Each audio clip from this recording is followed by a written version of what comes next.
All right, everyone. Welcome once again to the Faces of Business. I'm your host, Damon Pastolka, and I see it looks like my screen is just like bright white.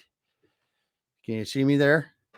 I can. All right. Well, today with me, I'm really excited. I've got Andrew Johnson, and as soon as I did that, I hit a cord and shut my monitor off. So we're going to do this without a monitor, I guess. No, here it comes. All right. Um, I've got Andrew Johnson today with me from Shelfaware. So happy to have you here, Andrew. We're going to be talking about leveling the playing field with small businesses. And man, you are living this in your family business and Shelfaware and the other businesses that your family has. So excited to talk about today. Thanks for being here, man. Yeah, thank you for having me on and for the opportunity to share our story. I think it'll be pretty inspirational. We are trying to level the playing field, and I kind of talk with my brothers all the time about small is the new big business. And I think technology's helped us level that playing field. So looking forward to sharing all the juicy details, the good, the bad, and the ugly. Yeah, it really, I mean, you are right though. It really has. It's technology has allowed small businesses to do things that they weren't able to do before because it's not just available to the mega companies. It's available to the two-person companies now in a lot Mhm. of cases. Yeah, it's So, wide open. It's the Wild yeah. West.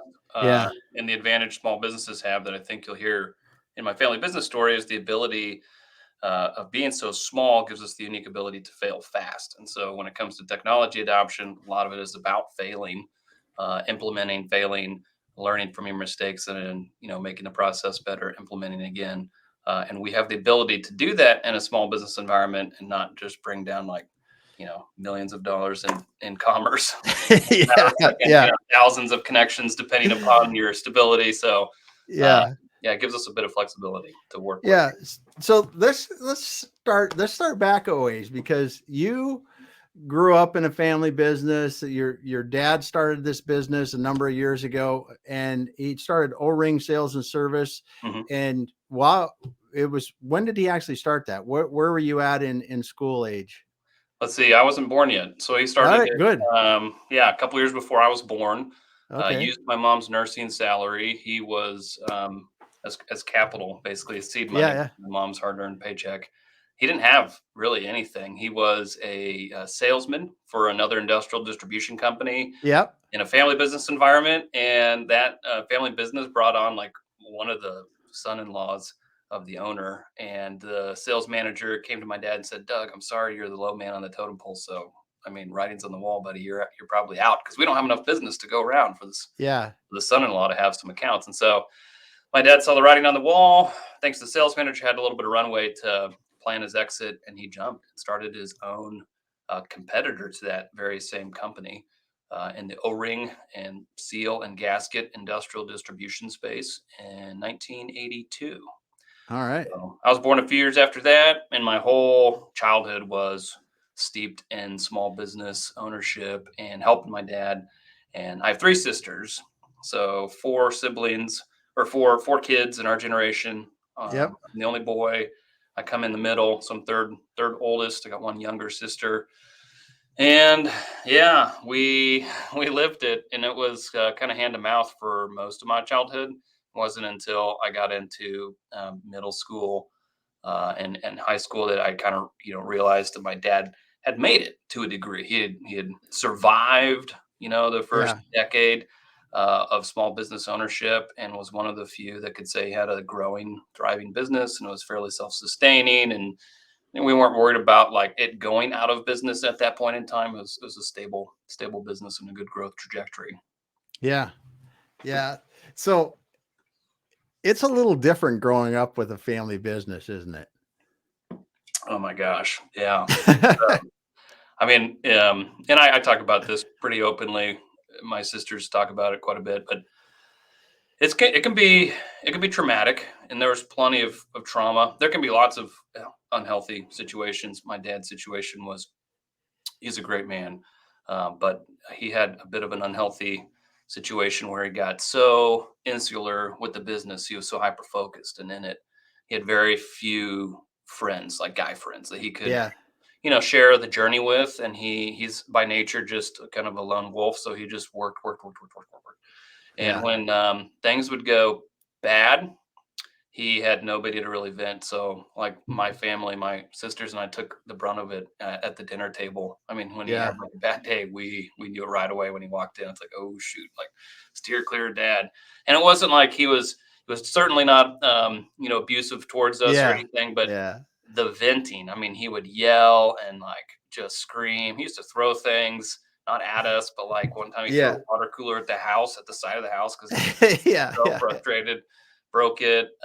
He threw a scoop of ice cream at the sink one time, just screaming about employees, and the ice cream inadvertently hit my little sister in the face. So she got ice cream running down her face, and of course he apologized for it, but he didn't have a lot of healthy outlets, and it is really dramatic. I mean, your whole person gets wrapped up in the success and failure of the business, and if it fails, like your family's out of luck. Yeah. It's like, Yeah. yeah, real visceral, nasty sometimes. And Yeah. then there's, Yeah. the great moments too, the success and the pride and all that comes with the success eventually. But it is a grind Yeah. to get there.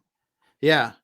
Yeah. But you since then, and you were told me a story when we talked before about you didn't really think you were going to work in your dad's business growing up for a while. Correct. Yeah, I think the early years, the grind, Yeah. had done a number on all of us, and my sisters and I walked away with plenty of battle wounds and scars, and kind of knew like, well, there's no way I'm working with my dad. Not like we usually, and he's the guy that like would share mostly the negative stuff. So, like when he would have successes, he wouldn't tell us like he had an awesome day. He'd come home and be in a good mood, but he wouldn't say like, here's why I'm in a good mood. I take a few victory laps or toot his horn. He wouldn't do that. He would just come home and we'd always hear about the bad stuff. So as far as was concerned, the business was bad and it was like a nightmare. And then when I matured and got into high school, I was looking at becoming an optometrist and had started to look more closely with my what do they call him, like an advisor for college. And she was like, Hmm. well, what's your dad do? So I started contemplating, well, what does my dad do? And at that point, the business was pretty successful and humming along. He had a good staff there and it's very stable. He had a couple of years where he could act like a business owner and put his feet up on Yeah. it, take a step back. And it wasn't like just hand to mouth every day. And I thought, man, that's got some freedom. He's got a lot of opportunity in front of him. He could be creative. And so I put some serious thought into it and approached my dad in a family like function. And he had a few neighbors or friends. I don't remember what kind of function it was. And he was throwing his arm around me saying, oh, here's my son, Andrew. He's going to be an optometrist. He's going to go to optometry school. I'm so proud of him. I said, you know what, actually, Dad? I'm not. I'm going to come work for you. Like, what? No way. So that was the announcement. And I thought I was just going to walk into to his company and get a job. And he said, no, you still got to go to college. So he made me get an accounting bachelor's because he said that was the one thing he really felt like he lacked was a firm understanding of his finances, how they worked, how the general ledger Hmm. worked, how the financial statements came together. And so I went off, got a 4-year degree in accounting at a state college, and came back and started working for him right out of college. Yeah. Yeah. So your early years in the company, what were you doing? Well, originally I was applying my accounting skills, so I spent 1 year opening and closing the books, did a full Yeah. financial year as the accountant. Unique scenario with the three sisters. That's where I started working with my brother-in-laws. So my sisters were two of them are older than me, so they were already. My one sister had been married for several years by the time I got out of college, and her husband, who was supposed to be a high school teacher and a coach, he couldn't find a job in the school system, so he was originally packing boxes while I was in college, and then by the time I made it to the family business, he was the accountant. And so I took over for him for a year, and he kind of cross trained into customer service. And I opened and closed the books, and then we swapped back because he's an introvert, so he was much happier in the accounting office. Hmm. And so he went back to his old job in accounting, and I went off to customer service, and eventually moved into sales, and eventually into outside sales and sales management. We had a small outside sales team that I managed for several years. But it was like during that whole time that my other brother-in-law showed up. So my second oldest sister, she married a guy named Jay, and I guess my oldest brother's name is Adam. So we had Adam, Jay, and me, and the three of us were working. The easiest way to say it is we were working in the business in certain roles. Yeah. But in 2012 is where the story takes an interesting turn and goes from every other typical family business to this crazy, wild roller coaster of a ride. which is an innovation journey that starts in 2012. And it's when we were basically up against a wall. We had to adopt a new ERP system. So we're implementing a new ERP called Epic Core Profit 21. It's a very common industrial distribution ERP. And we had been on a archaic system since 1996. And that was, we didn't know it at the time, but that was the start of this wild incremental innovation journey launched by our ERP implementation. So you can take your innovation journey back to when you implemented that ERP system. Oh yeah, fundamental, and all of us talk about it. We had we had a former employee. His name's Brett Berger, great dude, and just salt of the earth. And my dad hired him right out of college, and he was the accountant for many years until he got bored. He was a bachelor, had lots of hobbies, and got bored with opening and closing the books of a small business, and so he wandered off into a fascinating career of software programming and data architecture. But we stayed connected because he trained my brother Adam, and they became pretty good friends. And so Adam took over for him in accounting, and then I came along and did the accounting. And we were about to implement this new ERP system, and Epicor had brought in a bunch of consultants and said, here's how we do it. We have these data guys come in and they data merge a couple years of your your business data, invoicing data, and we'll bring all your item data and inventory data over for the last 3-6 years maybe. And it's cost XYZ, which was a lot of money. It costs a lot of money to do the transition, and these guys don't. They're good. They do it all the time. Don't worry. Anyway, we talked to Brett about it. He's like, don't let them touch your data. It's like, the data you have is the most valuable asset in your entire company. We're like, baloney. Brett, we don't believe you. You're full of shit. And he said, no. I am not. I can tell you for a fact the data is the most important thing. Here's what we're going to tell the Epicor guys to buzz off. I'm going to come in, since I'm a bachelor, got lots of time. You buy me beer and pizza. We'll meet after hours every night during the weekdays. So we'd meet him every evening. We'd have dinner, carry out, and some beer. And he helped us build basically a series of SQL code that would help us bring all of our data from 1996, every piece of invoice line data, every invoice line detail, all item metric data from 96, everything, every piece of data.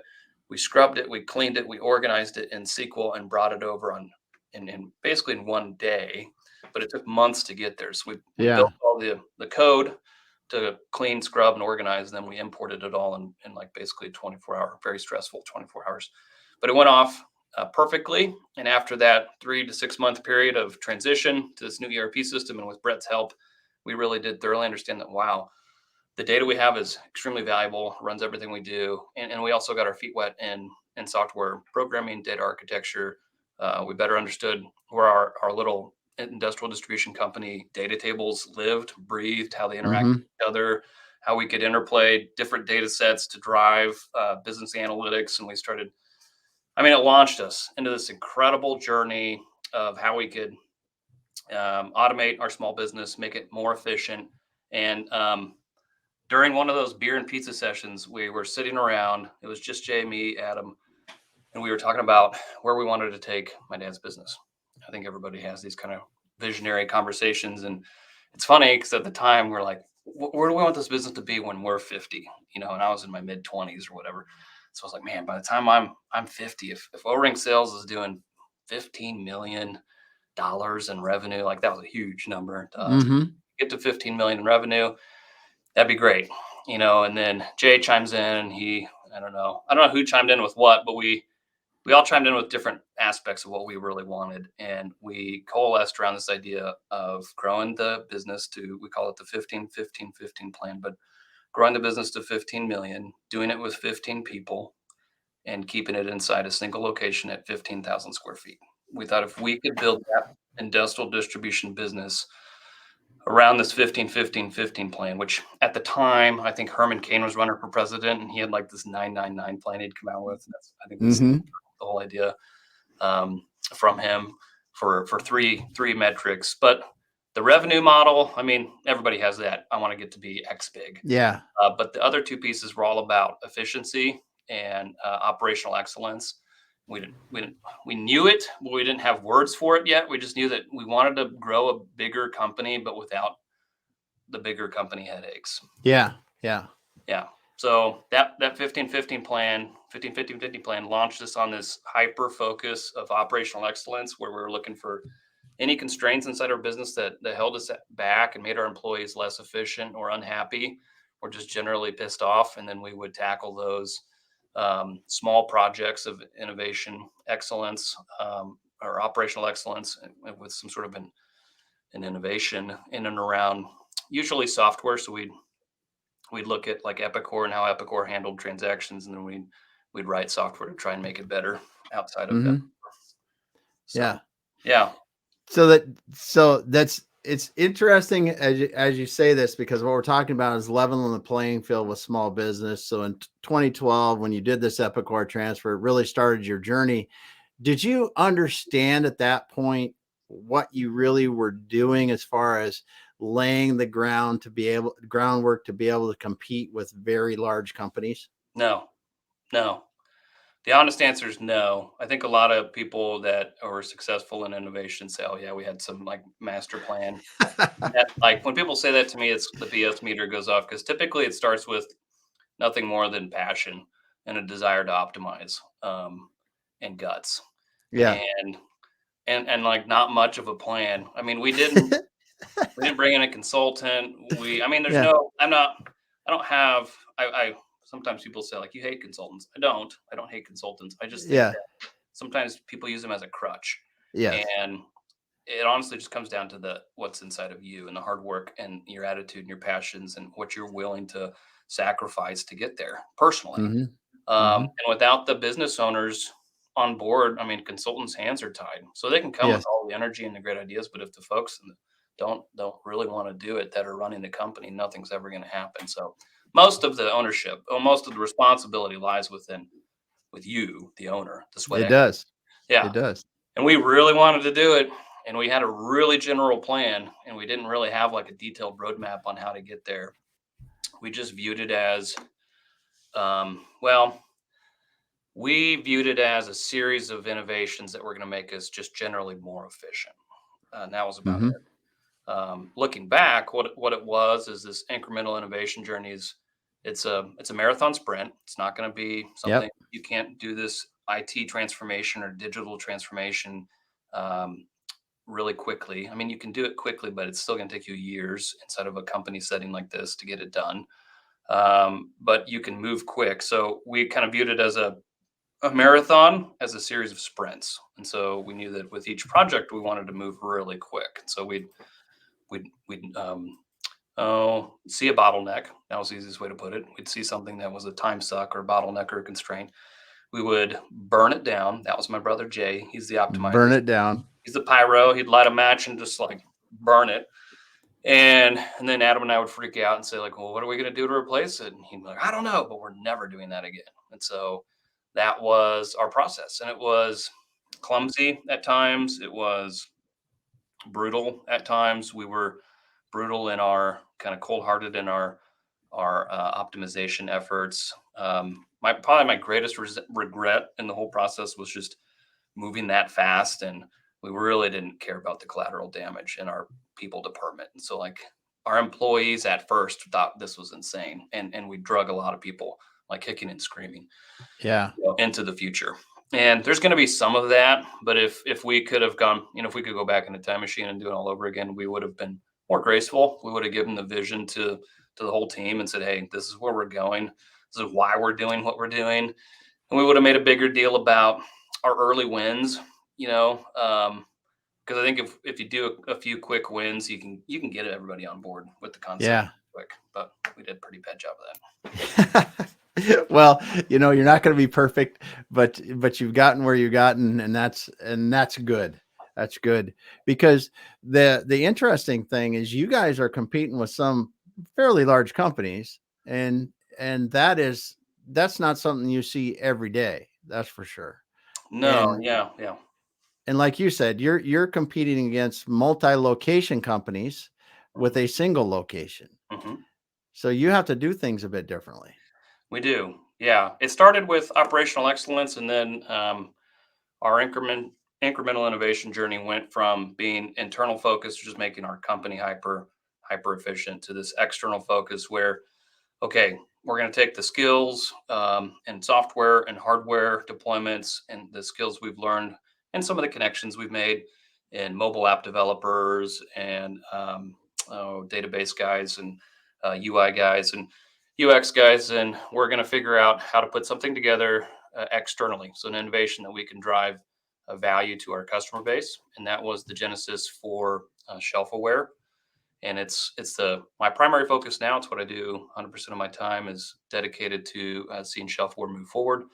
And it came about 3 years into our innovation journey.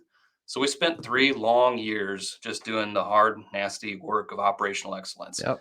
making the company hyper efficient, solving all of our headaches, putting out small fires, and making sure they wouldn't pop up again because we had a new process in place. And that gave us the experience we needed, the expertise we needed, and the confidence we needed, and the time. I think that's what a lot of business owners tell me is, hey, how do we do something really cool? It's like, well, you do all the uncool stuff first.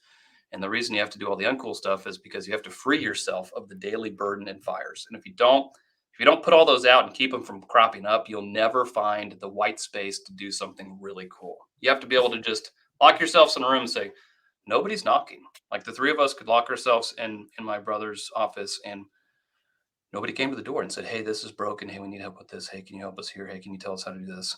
And that's where we'd gotten the company in 2015, which gave us the white space or the margin in our day to dream up shelfware. Yeah. But that point, I want to reemphasize that again. Doing the uncool stuff first. So you're not continuously putting out fires and you can kind of sit back and watch the business run and think about the next thing you're going to do, because that uncool stuff is the only way, like you said, to get to that point to where you can actually think about put the thinking time in to what's really going to build your future or Yeah. what's going to continue to build your future. Yeah, yeah. I tell folks today, and if they want to get in the innovation game, you need to have a team of people that are innovating. In our case, it was my brothers and I, which is a unique situation. Mm-hmm. But a team of people, that know the business really well, and they need to be given a really large budget, but not of money, of time. That's what Yeah. this organic incremental innovation just takes a ton of time. And it's not Yeah. really expensive. The tools are fairly inexpensive in the cloud. Um, Atmosphere ecosystem that we've developed from a tech stack basis Mm-hmm. it is really equipping, and so it's not very expensive, and there's lots of plug and play pieces to it. Just takes a ton of time to figure out how you're going to make it work for your nuanced business, and that's what every business is. It's very nuanced, and when you get into them and you peel back the layers, you find Yeah. out, whoa, well, I didn't know, O-rings could be this complex and selling them could be this, intricate, and it is. So you have to make these customized innovation solutions work for you, and it just takes a ton of time. Yeah. Yeah. Yeah. Good stuff. Because it is, as you were going through this, now you talked about this, you don't have a huge budget. I mean, so how do you think that really helped when you looked at the solutions you did, uh, not having tons of money to be able to spend on these things? I don't know. It would have been nice. It certainly made us come up with solutions that were based in reality and Mm-hmm. practical. And it also made us implement things quickly. So I think like I've seen it a lot in the industrial space. You'll have tech companies enter the space and come up with solutions for the industrial space that are too high tech, too sexy, and typically, like what it looks like then is the solutions themselves are too expensive, too complicated, too hard to deploy. Whatever. Just the list of prerequisites is way too long. In our scenario, since we were bootstrapping everything, like if we couldn't prop it up in a couple days, like we weren't doing it. If Yeah. we couldn't, go to my dad and in like 30 seconds explain to him why we needed to spend 2 or 3 grand, then forget it. Had to be real, quick ROI. That's what we're looking for. Yeah. And you make great points there, because in the smaller business, you have to um, get that ROI going fast. You don't have 6 months to just kind of just hang out and work through it and do it. You want to, because you got to see what it's going to do and get quickly. and move on to the next project. Yep. So, Ideally. yeah. Yeah. So now you're sitting here and you're in a little different place. We'll talk about shelfware because I think it's a super cool innovation. What's it like for you working in the family businesses now? I mean, what's I mean, because you've been in it a while now. Mhm. What do you like about it? What are some of the other things that are frustrating about it? But first of all, what do you really enjoy about it? Well, it's the same thing I enjoyed about like looking at my dad. It's the opportunity. Um, I love the risk. I do. I love risking stuff. I love I love winning. Yeah. So I love competing and winning. Um, I love doing new things, obviously plowing new ground, and I do love. And it's an overused term now, but I do love disrupting marketplaces and putting people on their heels. And um, it's certainly not what I think. Like that wasn't in our 15-15-15 plan. We didn't say like 15-15-15 and wreck a market, with some cool system. It was just Yeah. what happened. But where I'm at now is a really fun space where we can rethink like go to markets, rethink market strategies, and design competitive advantages, through collaboration with other businesses. So that's fun. The position I'm in now with Shelfware allows me to work with lots of other small businesses and lots of other industry sectors. So learning about their nuanced business is Mm-hmm. always fascinating. So I Yeah. enjoy that aspect of it.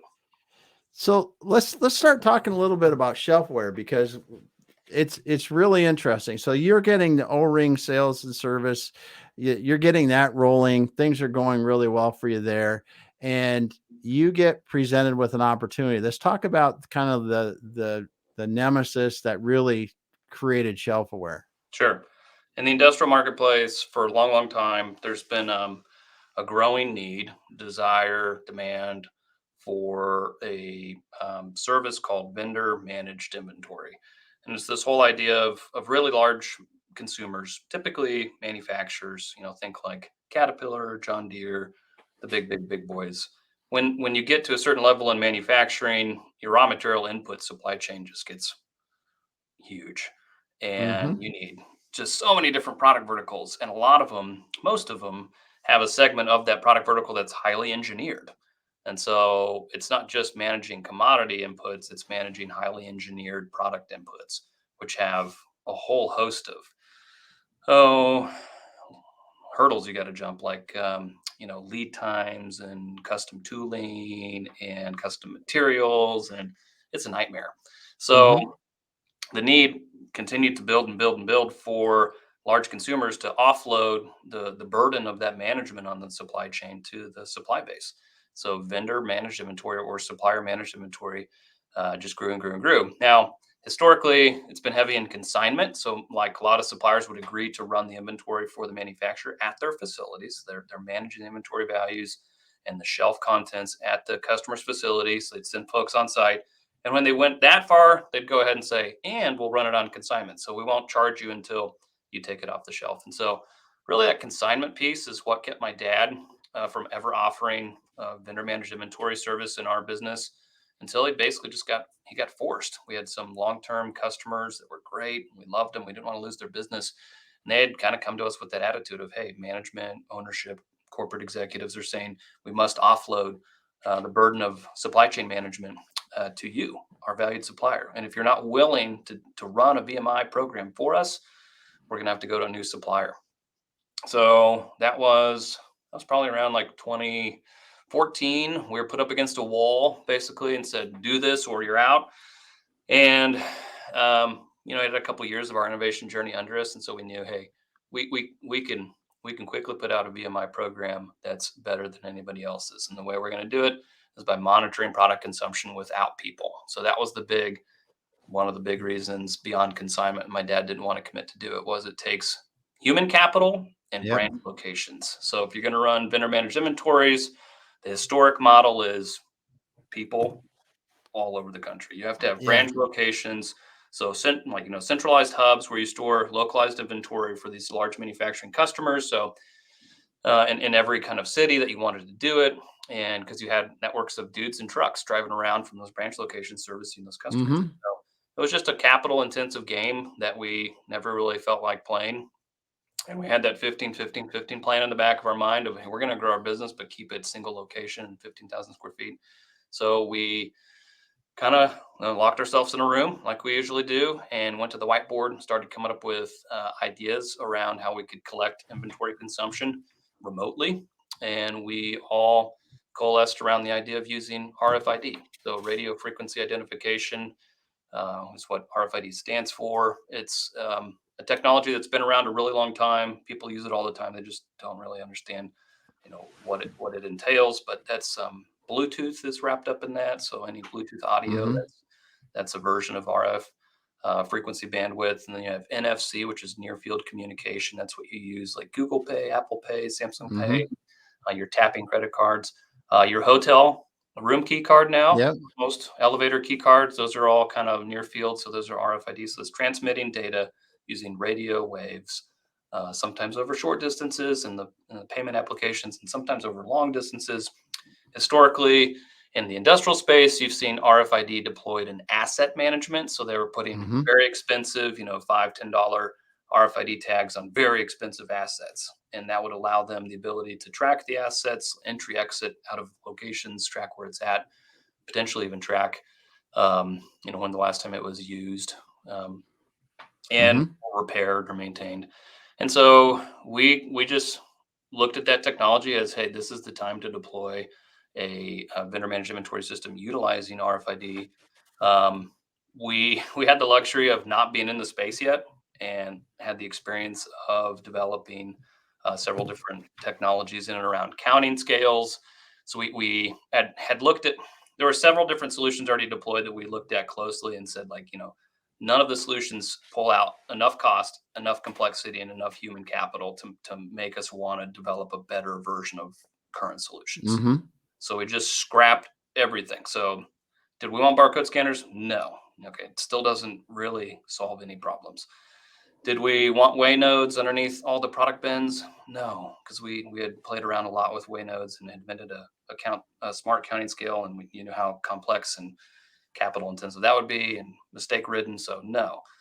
So we picked up RFID, and then we had to decide, when and how we're going to collect Mm-hmm. the data of customer consumption. So we applied the RFID to the packaging. So we have product labels that are made smart with UHF RFID chips.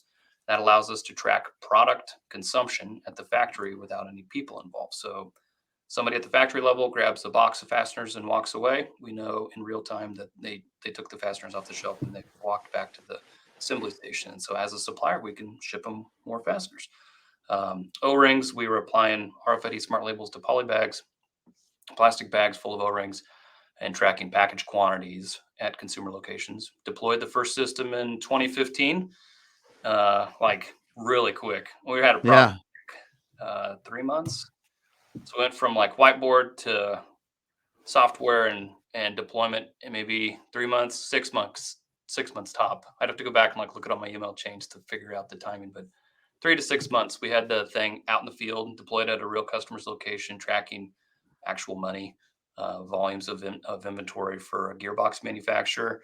The whole deal was done with like lunch, beer, and a handshake, and then we looked Yeah. at the system and told them if it didn't work, we'd come back and fix it all, clean it all up. Yeah. Yeah. Yeah. So now you well, it's quite a great example of what we're talking about, leveling the playing field with small business. You were at a crossroads where you were going to lose a customer or you're going to come up with a solution. Yeah. And when you applied the same kind of innovative solution or problem solving that you did throughout the business, you just took this is just another problem we're going to solve like we have before, and we're going to be more efficient and better than anyone else. Mhm. And we're going to do it quick.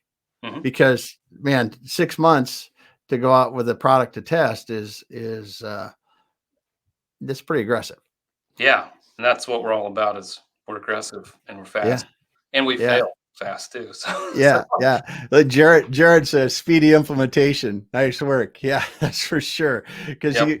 I mean, and that's really when we talk about and what it's. I love hearing the story and understanding how you did this with shelfware because this is something that you've competed against some of the biggest people in MRO type supplies and won. Hmm. And because they are stuck with legacy systems that can't adapt as easily, we'll just say, because you're moving a fleet of boats rather than a single boat that is made to turn quickly. So the um as you did this, what are some of the things that became apparent to you? It's like, I never thought of this, but this is another application, or Yeah. some things that have really kind of started to open up as you Yeah. use this a little more. Great question. Originally, we knew we had to offer that first customer a good Yeah. managed inventory system, and we knew we wanted to do it, or we wouldn't do it without eliminating a lot of the human capital. So we had very few people in a very efficient company, and we knew if we let one of them out to drive around in a truck, go on site, and monitor inventory values the traditional way, we would hate it. And there's too Yeah. many soft costs wrapped up in that, and our cost to serve that customer would skyrocket. And it would destroy everything we were trying to build, and eventually lead to a branch location, and we'd hate that too. So that was our like original, just selfish ambition in and around cost to serve. Like we were going to do it, but we are going to do it efficiently. What we Yeah. didn't anticipate was once we started putting smart labels on all the product packaging, the amount of data we gleaned from basically having eyes on the customer's inventory 24/7 was incredible. So 6 months in to the deployment, it was working. Like the basic function was working. They would remove a bag from the shelf, and we would be packing the bag in our warehouse, miles Yeah. away from the deployment. And just minutes later, so blue collar folks at the manufacturing facility, almost as fast as they can consume it, we were packing it, like getting ready to Hmm. refill them. And that was great. And we were kind of patting ourselves on the back. And we pulled down all the data from all the inventory consumption over the first 6 months. And we brought the manufacturing consumer in to our conference room. And we said, all right, so obviously we've not run you out of any parts in 6 months. And they said, yes, you have not. So like, that's the primary objective of a vendor managed inventory is don't run you out of inventory. But we're here to tell you that we've looked at all the data analytics. And because we're tracking package consumption on a per item basis, we can tell you that your inventory is 55% too heavy. We could reduce it 55% and cut your on hand inventory value in more than half. And Yep. that'll save you cash on hand. That was our big like announcement. So we dropped that bomb on them, thinking they were just going to fall out of their chairs, and then they were impressed. But the primary gentleman involved from the customer's location, the manager, the plant manager, the supply chain manager, he was staring at the data because we had all the data up on the screen to illustrate our point. Yeah. He Yeah. was staring at the projector screen, and he was like, "That's great. I'm glad. That's a lot of money. We're happy. Just go ahead, yeah, cut the inventory by 55%. That'd be great. Be fine." And we're like, "Richard, what are you staring at?" And he goes, "I'm just noticing that a lot of the high volume inventory, we're not turning it first in, first out. We're not. It's not fresh, and there's date codes and lot codes and heat codes that we need to be paying attention to in this data. We have old inventory. We have stale inventory. I need to tell my inventory manager to go back there and move some of the inventory to the front and make sure that gets picked before the stuff that's coming in gets picked." We're like, "What?" And he's like, "You need to make me a fresh report. Can you make me a fresh report?" I'm like, "Sure, we'll make you a fresh report. We hadn't even thought about that." Yeah. So that was our first revelation, by the user. And then staring at the data, my brother-in-law Adam, who's kind of our data man, he says, "Richard, another thing I want to talk to you about was we've looked at all the timestamps of when you pull parts and what you pull together, because we can look at the timestamps and say, okay, you always pull these 7 items inside the same 5-minute window. So clearly they must go in the same assembly. So we think that these are your top 5 bills of material." And he was like, "Whoa, my bill of materials." And we're like, "Yeah, I mean, for all your builds from that product vertical anyway, we can tell you exactly what goes into each gearbox." And he's like, "Well, that's crazy, kind of creepy." I'm like, "Yeah, it's interesting, but the point we want to make with it is, how about we co-locate those items from a physical location, a bin location standpoint, so when your folks walk into the inventory area, they can get in and out faster." He was like, "Oh, Yeah. oh yeah, that'd be great if we could rearrange pick sequencing, that would be really helpful as well. We'd love to just have the folks get in and out in a convenient fashion. From there, we moved to like, hey, you always take 2 bags of this, but 1 bag of that. Why is that? Oh, it's because your built assembly quantity is 10. Why don't we just package all the subcomponents in packages of 10 so they can just grab 1 of each? I'm like, oh, yeah, let's match the package quantities to your consumption habits or your build metrics. So we started doing stuff like that. Another thing that blew us away was Oh, we had a lot of success with the first user, and that's when my wheels as the kind of the entrepreneurial, the dude that's always way out in front of folks. I'm not even on. I wouldn't call myself the cutting edge because a lot of times I find myself on the bleeding edge where yeah. I come up with stupid ideas like, hey, we should do this, and I'm like, no, it's an awful idea. But I was way out there on the bleeding edge thinking about, okay, this is where we're going to take this thing. And I was moving on. I was moving on to the next hill that we're going to climb with this system with shelfware and what customer we could go take. And so we latched onto another really, really big account. And so just to put things in perspective, when I started with my dad and out of college, we were like 3.5 million in revenue. And we had come up with this big 15-15-15 plan. And a few years into our innovation journey in 2012, we were adding $1 million accounts once a year, twice a year, huge growth chunks. So I latched onto one of these big accounts, and we were using shelfware to do it. So I pitched shelfware to another big user, and they were, I mean, it was much bigger than the gearbox manufacturer we implemented with. This user still does, it's still on the platform. Nobody's ever unplugged shelfware. But they were using or consuming almost $1 million in O-rings and gaskets a year. And it's a big number. And it's a kind of a big OE original equipment account, big manufacturer. Hmm. And my dad, I told him, I was like, they would be a great fit for, XYZ reasons for shelfware. My dad and one of our oldest sales guys, Dennis, basically just laughed me out of the room. They said, Yeah, yeah. bloodbath of an account. You do not want that business. We were in there 20 years ago. And my dad always told the story of basically those kind of accounts. When you win them, it's like winning a bar fight. If you're the guy that wins the bar fight, your eye's going to be like falling out of your socket and your arm's going to be Yeah. like, I won victory. Okay. It's not a fight you want to win, because if you get market share there, they're going to bloody you. As a supplier, Yeah. you'll be left with like nothing, no meat on the bones. Your margins will be very slim. And I said, I get that. And they had 15 or so suppliers. We put shelfware to them. The plant manager, who was new at the time, he had tons of problems in supply chain on this one product vertical, seals. And he said, I believe in shelfware. I'll give you the whole package. So he kicked out, I still have the letter in my office. He wrote a letter to all 15 suppliers and said, thanks for your years and years of service, but we're going to this value-added supply chain system, and bye, adios. So wrote this form letter to all of his suppliers, and we set an aggressive install date, installed the platform, and my family business went from $0 of sales at this customer to almost $1 million. So big volumes. In the first week, we looked at the shelfware data, and we're like, after we installed, which the install was a whole nother story. That was a huge elephant we had to eat very quickly. They say one bite at a time. Well, we were shoving bites in our face like before we had chewed the first bite, trying to install Yeah. the platform as massive manufacturer. And get back after the install, we're like ragged from the install, and the data starts pouring in because, of course, as soon as we install the thing, they're not stopping consuming. Yeah. Packages are flying off the shelf a couple states away, and we're watching the data in real time stack up in the shelfware system. Our first order gets spit out of shelfware.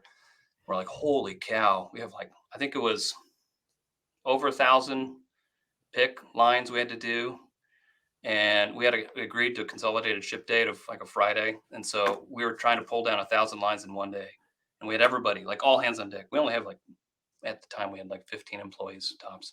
So me, I was in there. All the brothers, Yeah. were there. Everybody, whole family, Yeah. kids, grandpa. But what we didn't realize was again, going back to the things we never realized was we had just deployed a real-time data system. We were watching their inventory move out of the system Monday through Friday, or sometimes Saturday, Sunday. Why did we wait till Friday to pick and pull the order? As a supplier, we should be picking, packing, pulling, staging the order, and then ship it Friday. And so Yes. like it took us like 3 or 4 weeks of killing ourselves until we realized, hey, we can streamline our shipping process because Yeah. Monday we'll pull a small order, pick it, pack it, pull it, stage it. Tuesday we'll pull a small order based on what they've pulled that day, pick it, Yeah. pack it, stage it. And then by the time Friday comes around, we won't have 1,000 line pick ticket in the warehouse. Yeah. Oh, idiots. So stupid. But that's what happens when you're out there plowing ground at an alarming rate. You do get so far ahead of yourself. Sometimes you're just like, But the real-time data, I mean, the real-time, just what you talked about, by you enabling real-time data from your customers on a daily basis or hourly or mhm, whenever it happens, right? minute What by minute. you've done is you've allowed the entire supply chain become more efficient because you're not queuing and then a big dump, not queuing and a big dump. Just like you said, you can probably with one or two people take care of something like that. Whereas if you're going to do it once a week, it's like 7 people. Yeah. So to your point, we have one shipper. The family business still only has Yeah. one shipper. And they do, when I started with my dad, it's 3.5 million. They just eclipsed 12. They're on their way to 12.5 million. Same staff, Hmm. same headcount, same Wow. people, just, Yeah. 4 times the business. That's awesome. That's awesome. So we're getting close to time here. I want to just get a couple more things before we wrap up because Andrew, it's awesome talking about it because RFID, man, we talked about one before. I mean, I was back in the early 2000s. We were Yeah. talking about this in the grocery industry and talking about how that could change the way groceries are purchased. And as I was running the company that made checkout counters for grocery stores, and we're Hmm. talking about those things. And it's really cool to see that you're using it the way you are and how it's powering the real-time data that allows you to be much more efficient than other VMI methods are. But I was wondering, what do you see for the future of this kind of application? What's really you're going, because you're out there a ways and you said that I'm out there Bleeding kind edge. of, yeah, you're in the bleeding edge. What are some of the things you go, oh god, this would be really neat if we did that? Okay, all right. This is a mind dump from the bleeding edge. So Okay, mind up for the crazy, bleeding edge. Here we go. crazy wrong on this, but where shelfware is heading, the bleeding edge, where my mind's at, Hmm. is